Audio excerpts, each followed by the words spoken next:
Come on, white boy, white boy, white boy, white boy, BBL Drizzy, I got a question. You got more money than Rose. What's another 50 million, white boy?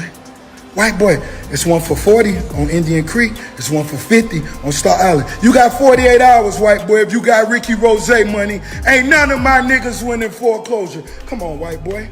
I'm finna bust a bottle. When it comes to the beef between Kendrick Lamar and Drake, the white boy label that gets thrown at Drake by Kendrick and other rappers isn't just about his mixed race background. It's a critique of how Drake operates in the rap game. Drake, with a white Jewish mother and a black father, has always had to navigate the complexities of his mixed heritage. But Kendrick's issue with Drake isn't just about his skin color. It's about his authenticity, or lack thereof. Kendrick represents the purest side of hip-hop, where your identity, struggle, and roots are at the core of your art. What's the issue with that? I know he had Canadians mad, right? Like, what's the issue with that? Yeah, man. I did an interview with some Canadian brothers the morning after the fake Trump assassination attempt. And those brothers, they alluded to the fact that, in their opinion, the title of Kendrick Lamar's song, They Not Like Us, was intended as a slight against Canadian Africans. I didn't believe that to be true because I don't believe Kendrick is that type of guy. You know, he's a very grassroots guy. You know, I don't think he's a Pan-Africanist per se, who's really focused on the unity of all African people across the world as I am. But I still believe Kendrick to be someone who, you know, believes in the respect, you know, that we should all have for each other as Black people around the world. So I don't think Kendrick was going at the entire Canadian African family, but they feel that way.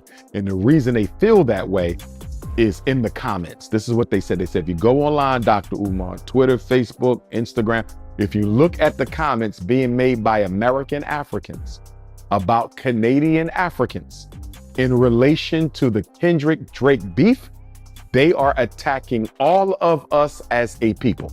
They're not just attacking Drake, saying he's not like us.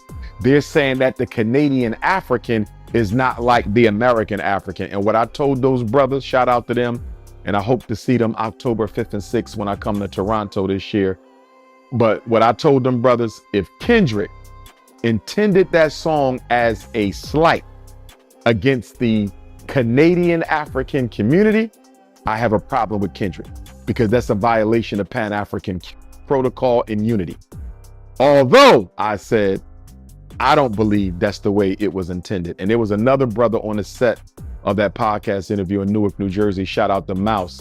And he clarified, he said, Dr. Umar, Kendrick was talking about Drake. Kendrick was not talking about all Canadian Africans. And a lot of other people have since then texted me because they saw the Breakfast Club conversation. They said, Dr. Umar, Kendrick was talking to Drake and Drake only, not all Canadian Africans. He has fans in Canada. Why would he do that? And I genuinely believe that. To him, Drake is the opposite. A chameleon who changes his style and persona depending on what's hot at the moment. Drake has been accused of cultural appropriation and identity hopping. Whether it's adopting a Jamaican patois, leaning into UK drill, or claiming ties to Houston and Atlanta, Kendrick, who takes pride in his deep connection to his Compton roots and the Black experience, sees Drake as someone who doesn't stay true to any one identity. This white boy tag is Kendrick's way of calling out Drake for not being authentic. But you know what I told them? Just like I'm gonna tell you, I said, Kendrick needs to clarify. Just like Drake needs to clarify if he's Black first or Jewish first, Kendrick needs to clarify that They Not Like Us was only for Drake. I was not trying to say that Canadian Africans are unlike American Africans and have no right to practice or participate in our hip hop. You feel me? He could do it in an interview. He could do it on a live. He could do it on a record. I had to do it. I had a beef with a brother in the conscious community. I talked about him being pale, very fair-skinned brother. I was only talking to him. I was not attacking pale-skinned Africans. I was not attacking albino Africans. I was not attacking mixed-race Africans. I was not attacking light-skinned Africans. I was talking about one person. But guess what, Art? My inbox got flooded by albino Africans, light-skinned Africans, mixed-race Africans, pale Africans. They said, Dr. Umar, why you hating on us like that? I'm a supporter. I'm not hating on you, bro. I'm going to war with this brother. But they took it personally. And because you got people in the comments trying to make it sound like Kendrick was attacking all of Black Canada, Kendrick needs to speak to all of Black Canada. I don't want this to turn into a Tupac Big. We've already learned the history of that. I lived through the Tupac Big. I remember we were supposed to have Little Kim at my Spring Fling concert in 1997 when I was president of the Black Student Union at Millersville University. It was going to be Little Kim and KRS-One, and Biggie got shot and Little Kim dropped out, and Jay-Z. We brought Jay-Z in place for Little Kim. So I lived through that East Coast, West Coast. We don't need no above the border, below the border beef. We don't need no American African versus Canadian African. What happened to Rick Ross? We don't need that. We don't need Black people going into Canada being attacked by African Canadians or African Canadians, Canadian Africans rather, coming to America being attacked by American Africans. Nah, we one people, man. That border that divides us, that's a white man's border. That ain't us. That border that divides Canada and America, that was put there by Caucasians. That wasn't put there by Black people. So why would we identify with an artificial boundary that our mutual oppressors created? Black Canadians, our Canadian African brothers and sisters, they catch the same hell that we catch here, man. For trying to be everything to everyone, and in the process, not being real to anyone. In their ongoing feud, Kendrick has taken jabs at Drake not just for his music, but for how he navigates his identity in the public eye. Kendrick's shots are about more than just rap supremacy. They're a challenge to Drake's entire persona. Kendrick is basically saying, you're a tourist in this culture, trying on identities like their outfits, but you don't belong to any of them. This critique cuts deeper than a simple diss. It questions Drake's place in a genre that values authenticity above all. So, when Kendrick labels Drake as a white boy, he's not just talking about race. He's calling out Drake's perceived lack of a true cultural anchor, his tendency to play with different identities, and ultimately, his failure to be genuinely rooted in any one culture. In a way, it's Kendrick's way of telling Drake that he might be at the top of the charts, but he's still not one of us. They catch the same hell. So I don't want this to become a Canada versus America war. No, Drake, Kendrick, put it into this. Too many people can get hurt behind it. Let's put an end to it. And you had an issue with Drake also, right?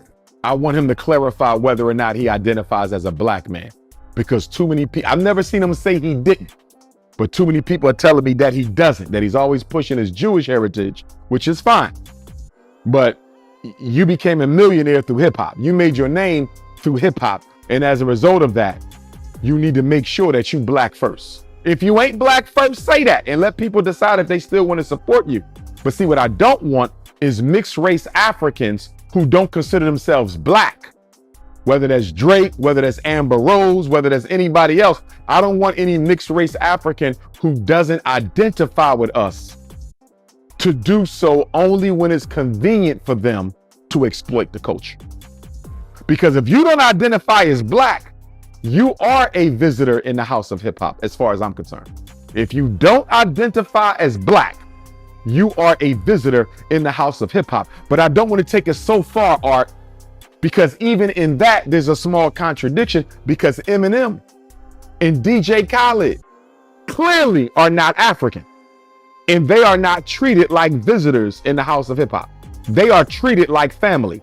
So if we're going to treat a pure white man, Eminem, and a pure Arab in DJ Khaled, if we're going to treat them like hip hop family, why do we have an issue with Drake and Amber Rose saying they're mixed race? I can't claim them if they identify as mixed race, because that's against what I stand for.